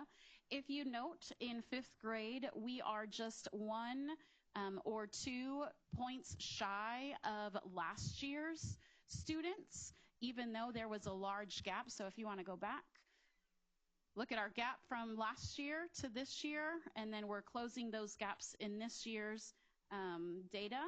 And then we wanted to celebrate our 8th and our 9th graders because despite the large gap that we had at the beginning of the year, you can see that we are outperforming ourselves from last year. So even though our students came in with less information, less prior knowledge, we're actually doing better in 8th and 9th grade, especially in our meets and our masters, which we know for accountability is a really big piece in science and in all content areas. Any questions regarding science? Yes, ma'am. When we looking at the science for that, and I saw the numbers, and I went, wow. I know, and that we wanted you to wow, Yeah. so that we could show you this. Yeah, I'm glad. Okay. I was worried, but also was looking at, like, because you have the TLCs, right? Yes, ma'am. And they focus on. Do you have those that just focus on science and those that just focus on math? Yes, ma'am. So they're trained just in those subjects, correct? Yes, we have TLCs in each of our content areas. Okay. In elementary, we have two that do math and science, one that does math and science, and then another that does English language arts and social studies. At the secondary level, we have dedicated math, dedicated science, dedicated social studies, and then dedicated language arts. That's what I wanted us to make sure, Coaches. because I saw those numbers, I got worried. I said, are we really having the TLCs that need to be just focus on those two subject matters? You know, Now, with the truth be science? told, we would like more. Don't laugh. But we, right now, we are, due to our budget deficit, I believe this was prior to me being here, and they can explain more, but we did have to trim a couple of those positions Right, I know, to prioritize our campus staff. Yes, ma'am. We have specialists in all content areas and coaches in all content areas, and they share their learning with our teachers. Moving on. Good evening, everyone. Get a little closer here. Okay. Our map focus. In elementary, in elementary, our main focuses are numerical and procedural fluency. With numerical fluency in our K2, with the Eureka pilot, we have what are called sprints. The goal of a sprint is for a student to have more correct answers than they had before. So it's not a competition among, they're just evaluating themselves. Can I receive more correct answers? And with the procedural fluency, it's about showing our students different strategies to get the answer. There's not just one way to find an answer. So with a student having those two skills, they can conquer any math item that comes across.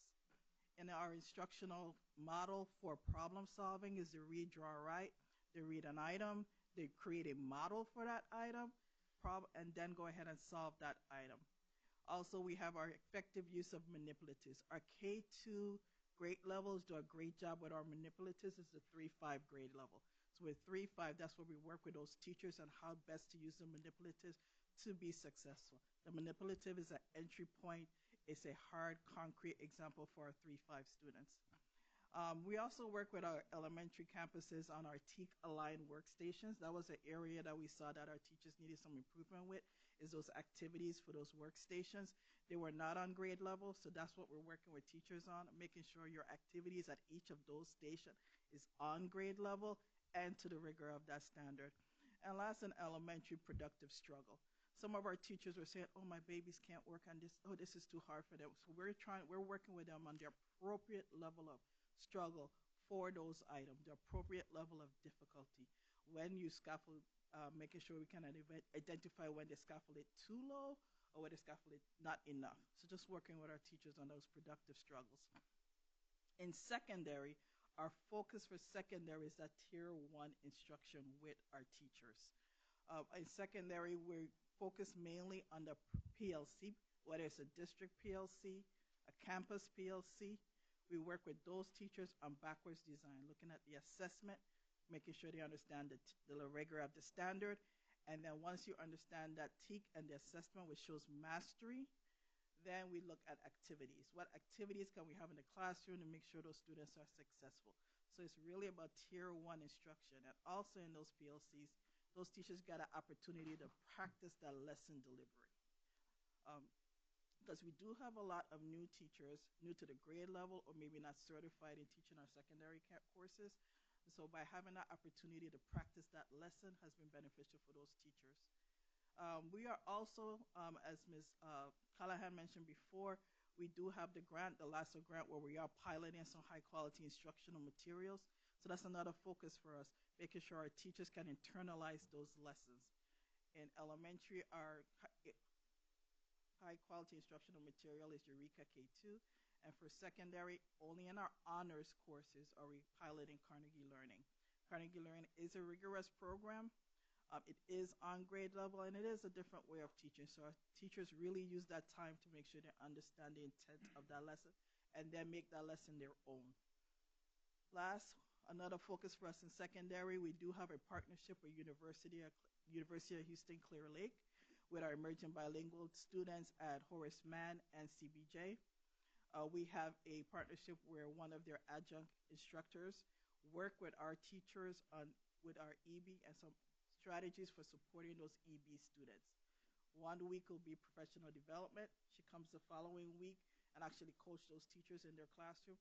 And the next 3 weeks, the administrators on campus will be observing teachers and ensuring that teachers are using those strategies.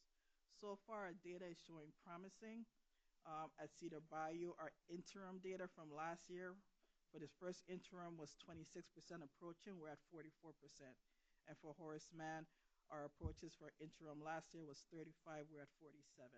So that training is working with those teachers. They're really using those strategies in the classroom. This is our beginning of the year data, our MAPS data, our screener data. Just a reminder that the screener, our initial screener, our BOY, is a screener over all the standards. So these are standards that have been taught and not taught. So we are performing very well in our 3, 4, 5. These are also students that have been through the Eureka curriculum the last 2 years. So our students are retaining those strategies and they're able to apply it. Same thing for 6, 7, and 8. Our students in 6, 7, 8. They are maintaining and they are growing. And for our interim, I'm sorry, did I go too fast? Was there a question? I was looking at go back to the numbers on the last page. You're saying that some of the reason that the scores are a little bit lower is because No, not lower. these are higher. Yeah. You show improvement on those as well. Except for grade. 7th grade. Yeah. Our approaches went down, but our meets and masters grew. Well, Yeah. I'm looking at the numbers, what I'm looking at, you said some of the material that they hadn't, that was my question. Third and fourth. Third and fourth had material that they had not been seen before, is what you're saying? All grade levels. All grade levels, All okay. grade levels. I just wanted a clarification on that, Yes. so I know why those numbers are like they are. It could be I hard, but understand again, this. it's not all, they have not received instruction on all the standards that they were Right, tested on. so that's what I was getting at. Where are we? Interim data. On our interim data, we are where we expected with the interim. Okay, interim as well is also not all standards are tested. Sorry, not all standards were taught. And we do expect our scores to increase. Let's see, 3rd, 4th, 5th. Can you go to the next slide? And 6, 7, and 8, and as well as our Algebra 1. And again, the interim is standards that have not all standards have been taught. We are where we usually are at this point in our instruction. As for 8th grade, with 8th grade being reduced, we did have a few teachers that had some attendance issues. So we've been working with those campuses. The attendance has gotten better with those grade levels as well. Another factor that affected our 8th grade, this is the first year that those students are using calculators. And not having that block schedule, they didn't have that extra practice time.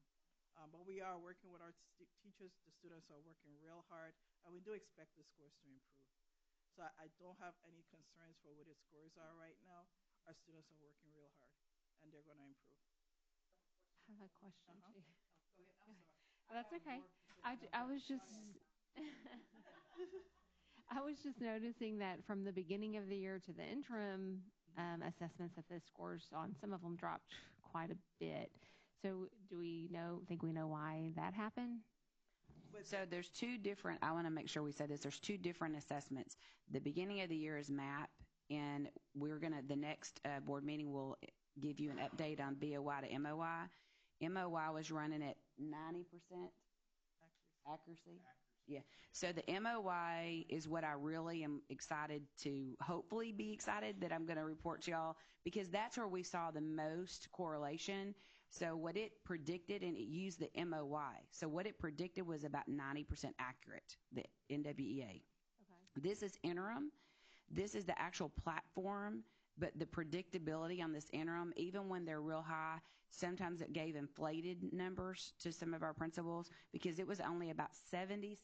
Yes, and so the interim we do twice. And the fall interim, what we see is that those numbers are more inflated or deflated than when they take it again in the spring. It's more in line with whenever they do it again.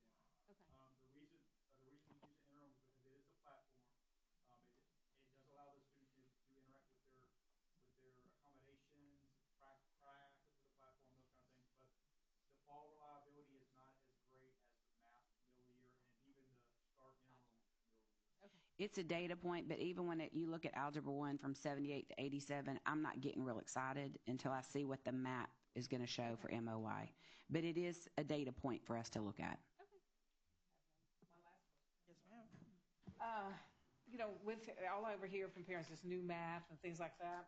And even for myself, because I can't help anyone that brings anything home anymore, even with college degrees. So math, how are schools making a connection from school to home with new strategies that are taught so parents can assist kids at home? Are we doing something with that? Or? Yeah, I do have to admit with that we have to do a better job on that. We do have some family guides that we do share with parents, but it's right now at this point at request. So my next goal is to make sure that we can tell parents you just have to request. Yes. Because everyone can't afford to get a tutor. So those parents who can't, then what's their options for getting? Do you have I know you guys have some parent groupings where they come and get to come and learn things. And also at family night. Those guys that's what I was also saying. shared at family nights as well. Okay. Sorry, mat nights as well. But you can request You can request it from your campus, and we will be able to provide it. Okay. I'm also in the process of updating our mat website so that they'll be readily available there as well. Okay. Good. Yeah, because I think that they're just feeling disconnected with helping and how difficult it is for them now, trying to help their kids. It's different. That's for the upper grade levels, so you can't do that fifth grade math at all. I can't. Thank you. But thank you. Any other questions? That's it. I have. Anyone else? I know. Alrighty, so for ELA, for elementary, we have several foci. Of course, explicit and systematic foundational skills, that has to be a priority based on all of our data points. Foundational literacy has areas of need. And so we're prioritizing that through PDs, through curriculum revisions, through our grant initiatives that you've heard about from Ms. Callahan. Another focus is supporting ideas with text evidence. It does not matter which reading teaks you're working on. The students have to be able to support what their answers are with evidence from the selection. And so that is a major part of the work that we're doing. Reading responses in K2 and writing about reading, just the idea of we need to be putting pen to paper and writing more frequently about what we're reading. That is a big focus area for us, again, in PDs, in our curriculum and pedagogy sessions, in our curriculum. We've embedded weekly extended constructive response prompts into the pacing guides because the teachers were saying we just don't have enough opportunities to practice. And so those are some things that we're prioritizing. And then targeted small groups. Moving forward, that will be a big part of structured literacy. And so we're trying to help teachers transition into that new approach to small group instruction for elementary. For secondary, analytical reading is a big part of our work that we're doing. It does not matter which reading text you're looking at. The cognitive level of thinking is at the analytical level, and that is very challenging for students.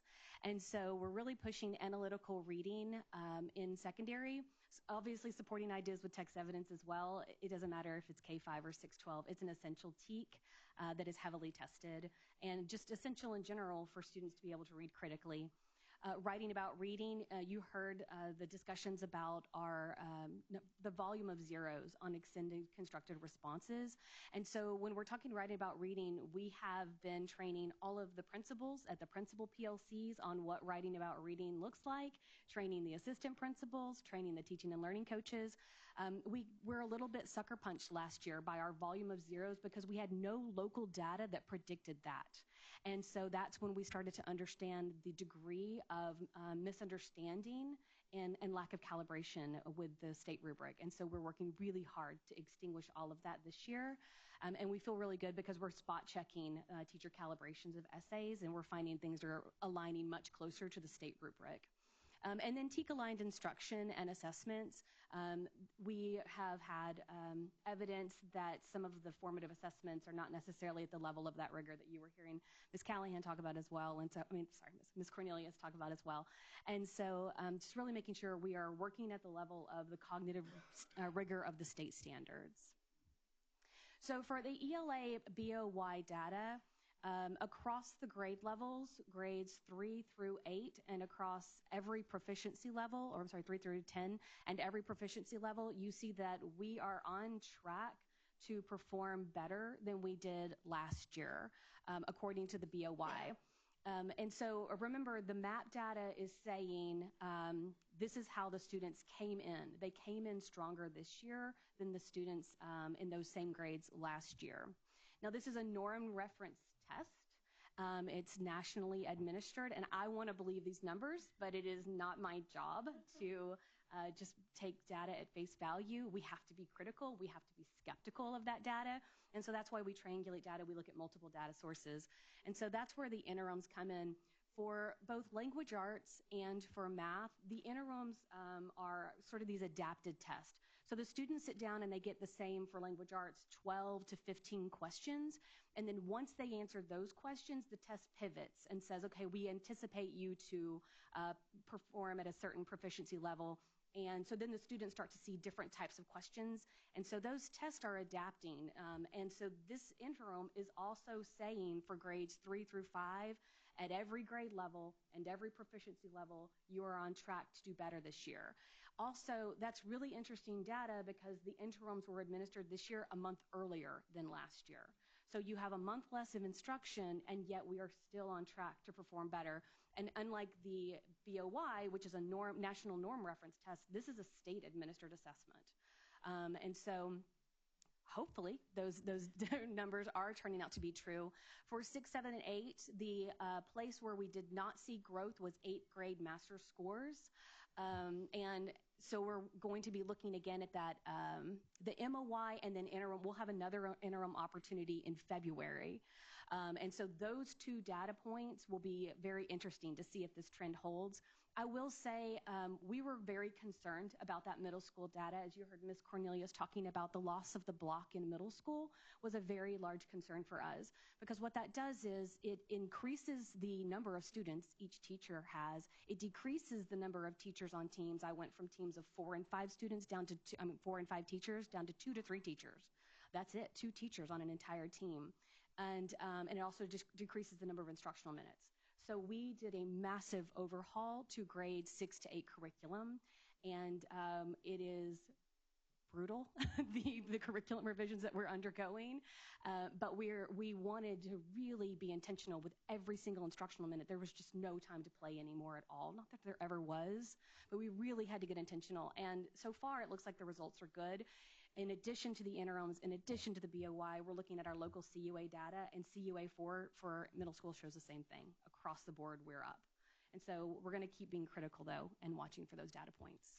Any questions about ELA data so far that we have? We're excited to report back probably later in February. Yeah. Okay, so what's coming up at the 2nd February meeting that you have? You'll get the results from MOY for MAP, so that's really a strong predictor. Do want to remind you that was about 90% accurate last year at the MOY, so that's something we'll really be paying attention to. And then also the special education update.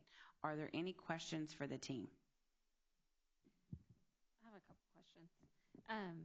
On the ones that use final exams for their like mid-year assessment, are those like common assessments across the district, or are they teacher classroom specific? No, they're common. This is the first year that that has happened for science and social studies. Science we moved them. And so we met with a group of principals as well. And since we have so many high school courses at junior high, we're going to be moving in next year to just standard mid-semester exams. Okay, good. Another thing I was thinking about, just listening to just all the data and y'all talking about the number of new students and how to support them and everything.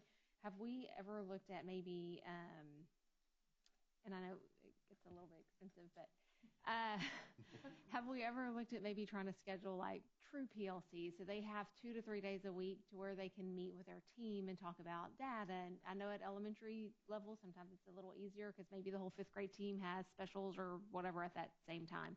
But when we're talking about middle school and high school, I know it's a little more difficult, but it's so helpful. So new to my role, I decided to try and visit every PLC at every secondary campus. And you'll be happy to know that many of our teachers do PLC on a daily basis. And so they do come together and talk about different pieces. Several of our secondary campuses say Mondays are data meeting. And then that's when the TLC or maybe a specialist will come in and guide those conversations. And so we are doing the PLCs almost on a daily. When are they doing them though? We have common planning periods. Oh, good. For our content areas. Those were built into our schedule, and it just becomes harder when we have teachers having to teach multiple subjects, tests. Okay, that's good to know. I didn't know that. I also wanted to tell y'all, I love the idea about the admin PD sessions. And so that's the kind of thing I was talking about whenever I was saying we have so many experts in our district. Like, why are we paying so much money for professional development? Y'all, I love that. And our principals love it too. Our principals love it too. That was the biggest feedback that when we first did it was, this is incredible. Can we keep doing it? And so we've taken their feedback, and every PLC we do a little bit more because we were missing vocabulary. And then one principal said, well, can you show me what an AgriChart should look like? And so we said, okay, look, we're going to show them everything that we can possibly show them so that they are becoming a little bit more knowledge in having those conversations with their teachers. We also are running a principal spotlight. So at the beginning of each principal PLC, 2 to 3 principals come together and they present something that's good for the whole, for the group. So they actually teach a strategy, they have an activity, so all the principals follow this activity, and then they follow up. And it's about a 30-minute process, but they really like that. So it's good. Good. And then I love the focus on meets and masters. That's all I want to say. Because I felt like there were sometimes when the gaps maybe at the approaches level wasn't quite as big, but then the meets and masters gaps were a lot bigger. So. And I know our parents were looking at that too. I know as a parent of a 3rd grader who doesn't struggle to be approaches, right? So she's a passer, solid passer. And for me, I know as for many of us that have children in the district, we really wanted to focus on the meets and masters because our children deserve to grow no matter what they come in at. I agree. Perfect. So I know the board has been asking for an academic update, and you have provided that tonight. Thank you very much for that. Kendall, have they made the record yet for the longest presentation as of yet? How many more minutes? How many more questions do we need to ask? No. Wonderful job. Thank you all very much for the presentation. Yes. But in future, just for reference for the board, instead of everyone presenting going forward, we'll have onesies and twosies at each meeting going forward, where you'll just hear one department, possibly one subject matter, one grade level, or one focus point going forward.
Okay, they should be back momentarily. You can go ahead and get started.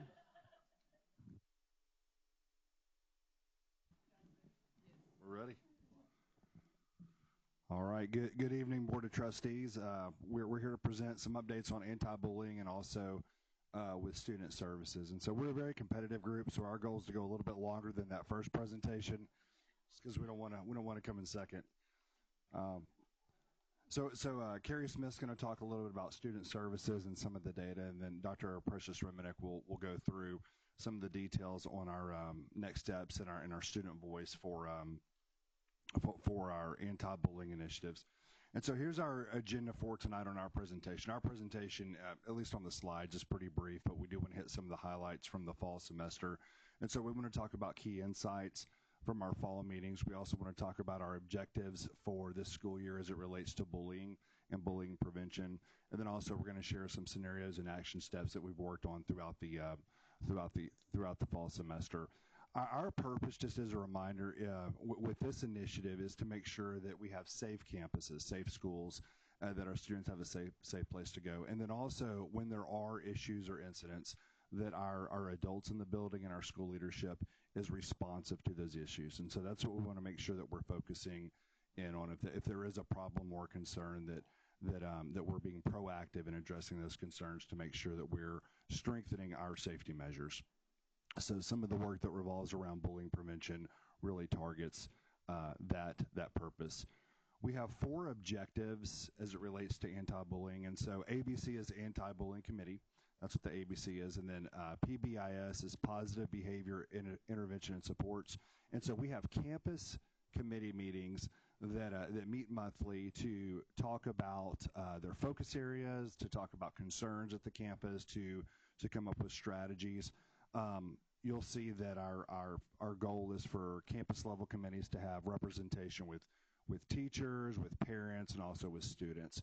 And so that committee is comprised of those individuals, so that we have input from various groups. And so each school has focus areas, and so they've picked 2 focus areas that they wanted to hone in on for bullying prevention and for positive behavior. And so some examples of some of the focus areas include implementing the Character Strong curriculum, or making sure that our adults have awareness on campus, or making sure that we're building school pride. And so whatever those focus areas are for the schools, the committee works on targeting in on those areas and then building strategies. So we know that some of our schools, for example, have the house system, where they have different houses, and the intent of that is to make sure students have a place to belong, that it's building culture, it's building positive behavior. Or some of our other schools have incentive days where if students hit a certain threshold for good behavior and grades, then they get to participate in that incentive day. And so the idea for positive behavior intervention and supports is not focused on reaction and punishment, but it's really a school-wide approach that focuses in on reinforcing positive behavior and making sure that we are promoting positive behavior, and it's prevention.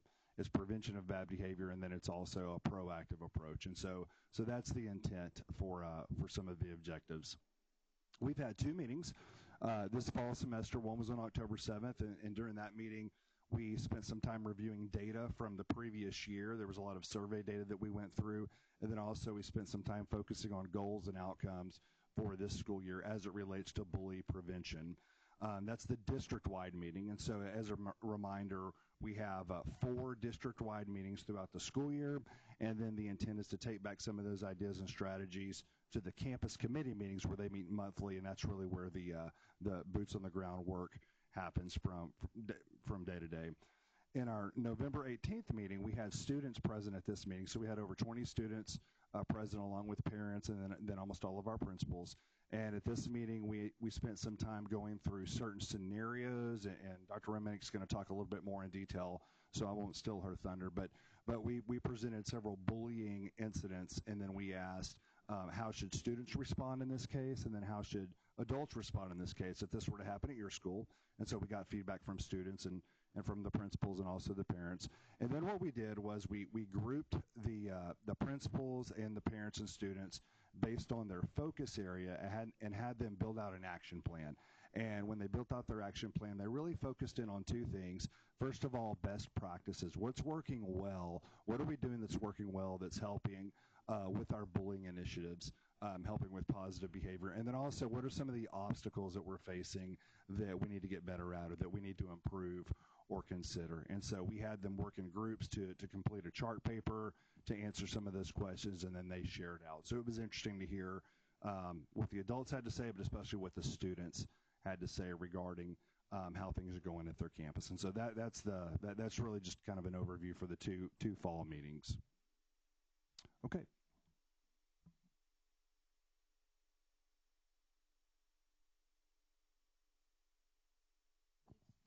Go ahead and use this microphone of yours.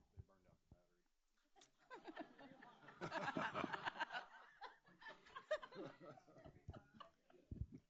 Well, I won't have as much. So as a reminder, each spring our students take a survey. So this slide just talks about what our survey actually said. So the common concerns amongst elementary students was that they have problems with verbal bullying and a lack of trust in adults. At the secondary level, most of the concerns come from social bullying, friends excluding other classmates, low school pride, and then again, inclusivity struggles, not including others that are different from them. So some of the proposed solutions from the voice of our students was, let's be sure that we enhance our supervision in high traffic areas. So we know that kids like to gather in common spaces, so let's be sure that adults are there.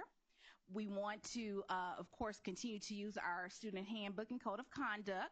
They want us to be sure that we're consistent in issuing out and handling incidents of concerns. And then celebrating diversity and fostering inclusive friendships. They believe that to be a solution on their campuses. The scenarios that Dr. Bollinger talked about that we had at our last anti-bullying committee meeting. We had one for elementary where elementary students were separated from the secondary. And so at the elementary level, the students talked about some bullying happening on a school bus. And so, of course, the impact there is fear. The students may be absent, and then isolation. The students, along with the parents and principals, they, of course, the solution again was increased bus monitoring and adult interventions. So adult presence is important. At the secondary level, the scenario was about social media bullying over a shared romantic interest. And we know that's pretty common sometimes amongst our secondary students. And again, that can create a big impact with isolation, so groups being mean to one another, and lots of classroom conflicts, which often will carry on into the school day. So the solution is, of course, teaching students digital citizenship. And then making them be accountable for their actions. So if they're typing it in, behind the screen and being big and bad, then being accountable for those actions. My battery works. All right, so as far as actual coding so far this semester, you can see that we've currently had 45 incidences of bullying. 37 of those were considered bullying. 6 of those were bullying/hazing incidents. We've had 2 that are cyber, and I actually can add 1 today. We did have a situation that occurred today at a campus, and it is considered severe. So that occurred today. So I actually will increase that to 45, and that incident is going to be considered a severe bullying situation. And then the numbers there are actually all inclusive of last year. And the previous 2 years totals for the year. So right now, and I will say that I did pull the fall numbers just to compare, and it's about on track for the most part. The spring tends to have a little bit of an increase just with our discipline in general as we've had in the past. As a reminder, obviously, if something is not coded bullying, it can be coded other incidences like fights or assaults. Just because it's not coded bullying doesn't mean that the incident wasn't addressed in a different light or in a different circumstance. So our action steps as we continue out through the spring semester is to continue to use our student code of conduct It guides us in all of our decision making.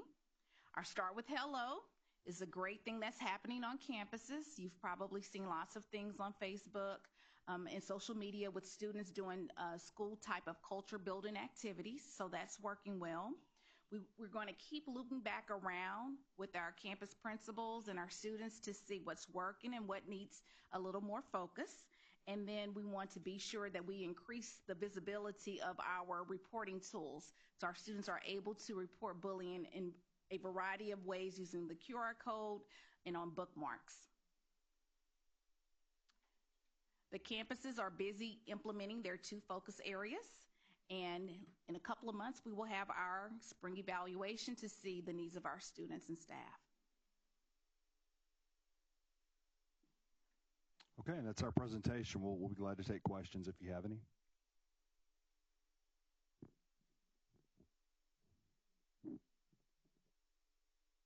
Okay, thank you all. Thank you. Thank you.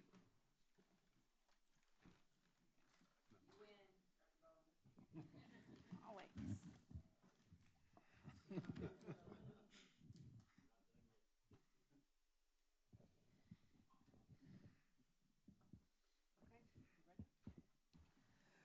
Next item.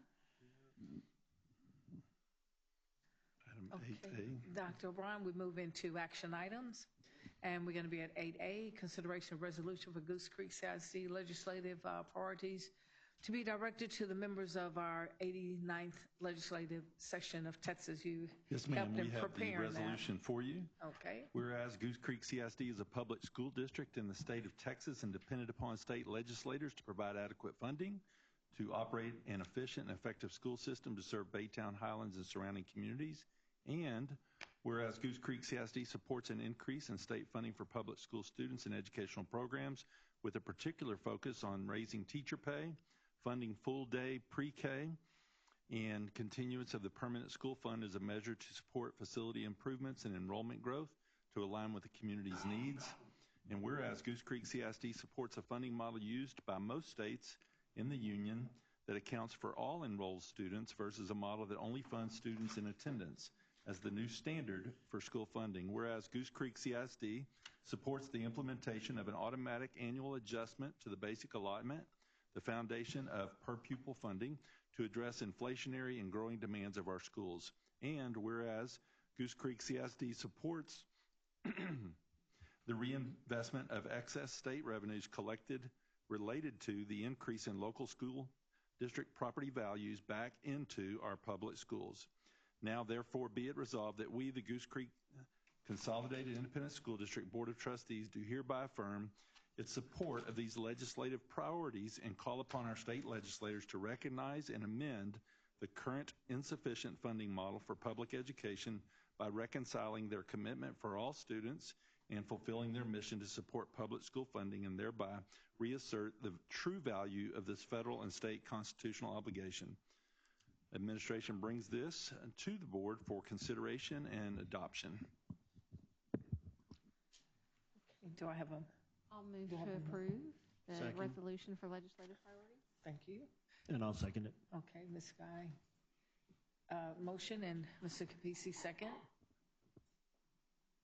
All in favor, please raise your hand. Okay. Motion approved by unanimously. All right, thank you. The next item up for action items is 8B, consideration of consent agenda. Administration presents number 1, 25-26 instructional calendar. Number 2, property foreclosures. Number 3, first extension for the RFP number 24-006 for nutrition services, smallware, and related items.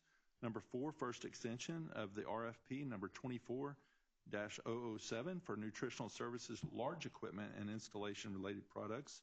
And number 5, tax refunds as presented. Of course, administration brings the consent agenda to the board requesting approval. Are there any items that any board members would like to pull for discussion or separate consideration? If no items pull, do I have a motion for approval for the consent agenda?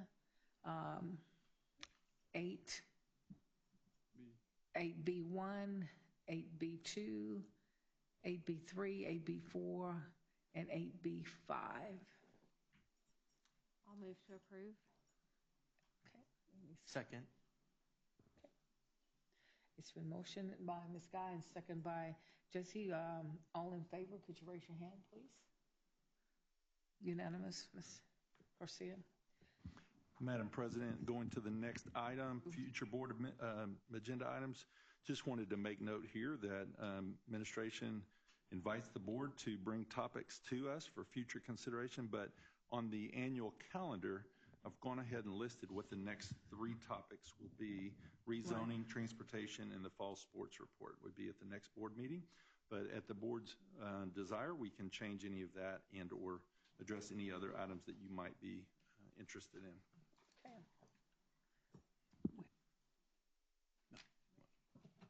Any other items? On, excuse me, on this next agenda item, we still need to bring up the what is it, handicap items that we put off for a while and we hadn't talked about it. The facilities? Yeah. Yes. Since it's the beginning of the year, you know. Okay, I believe Ms. Garcia is slated to make a presentation this spring. I'll check and see when that is. Okay.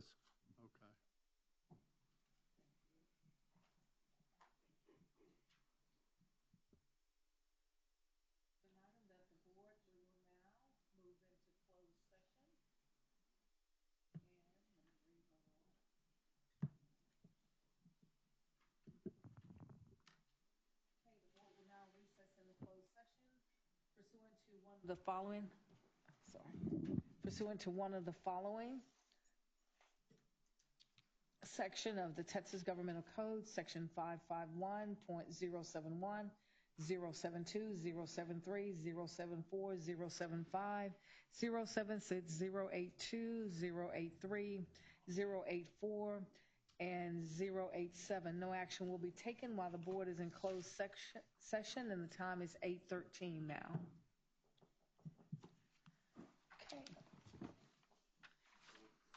We'll now reconvene into open session. The time is now 9:28. No action was taken while the board was in closed session. Dr. O'Brien, I'm going to now, for you, consideration of personnel. Yes, ma'am. Madam President, administration brings before the board tonight consideration to approve the elections and accept the resignations and retirements as presented this evening, along with the administrative reassignments. Sure. I'll move to approve. We have a second? Second. Okay.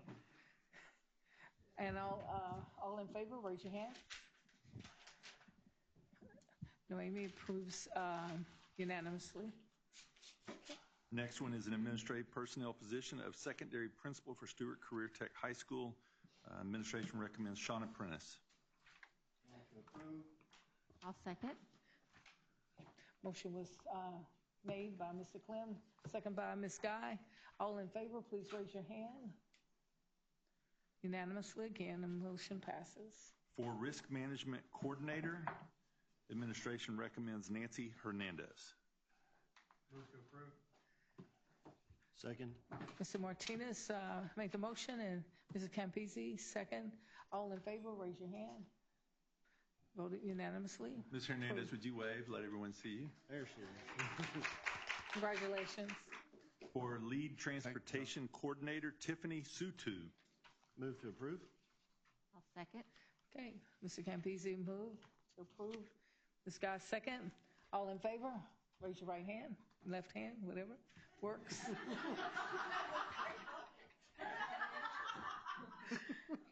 Okay, it's unanimous, and it's been approved. Okay, Dr. That concludes our recommendations for the evening. Did good. One thing to say. I'm so happy to see somebody who has gotten approved at a meeting so we can see what they look like. Well, we will start that habit of bringing them here, but in the case that you did not approve them, how would we feel? But I believe that those administrative positions that we were approved tonight will be here at our next meeting for you to greet them. Yeah. Don't worry about it. Howard would forget before the time we hit that door. I think the meeting is adjourned, Madam President. What's your name again? What's your name again? I forgot you already.